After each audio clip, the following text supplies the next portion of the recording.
Décidément, c'est vraiment la crise. Même la reine d'Angleterre n'a plus les moyens de payer ses notes de gaz. Du coup, elle a demandé à bénéficier d'une aide réservée aux foyers modestes. Et alors, elle a eu droit à son allocation chauffage, Stéphane Bakowski? Eh ben non. Ah. Et il n'y a pas eu droit. Le gouvernement lui a conseillé de mettre une petite laine, comme tout le monde, une polaire, d'acheter un radiateur électrique et zou, ça ira bien comme ça. Il n'aura pas de subvention pour remplir les cuves de fuel de son palais à Buckingham. Comme quoi, les Anglais n'ont pas de cœur parce que malgré tout, on parle d'une vieille dame, Elisabeth II, 86 ans, qui grelotte dans sa cuisine comme ça.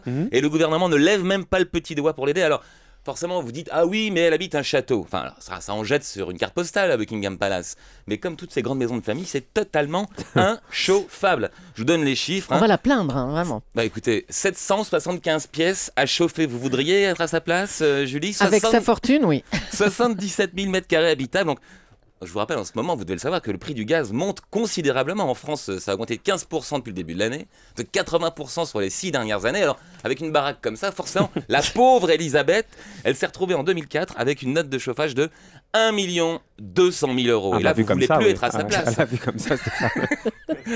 Du coup, c'est là qu'elle a demandé l'aide, enfin pas elle directement, mais le trésorier de la reine a demandé l'aide du gouvernement pour chauffer un bâtiment public, après tout, patrimoine national.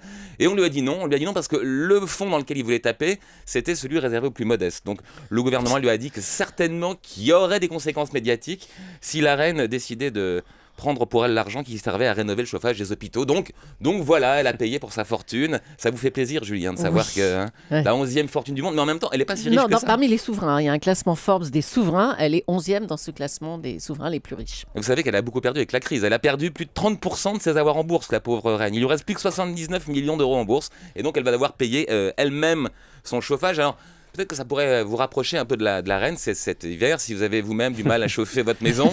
Si effectivement on vous menace de vous couper l'électricité, ben, vous saurez qu'après tout, vous êtes comme la reine d'Angleterre, et c'est pas tous les jours qu'on est comme la reine d'Angleterre. Ça nous console, Stéphane. Revient Stéphane Bakowski après 9h avec la Dream Team.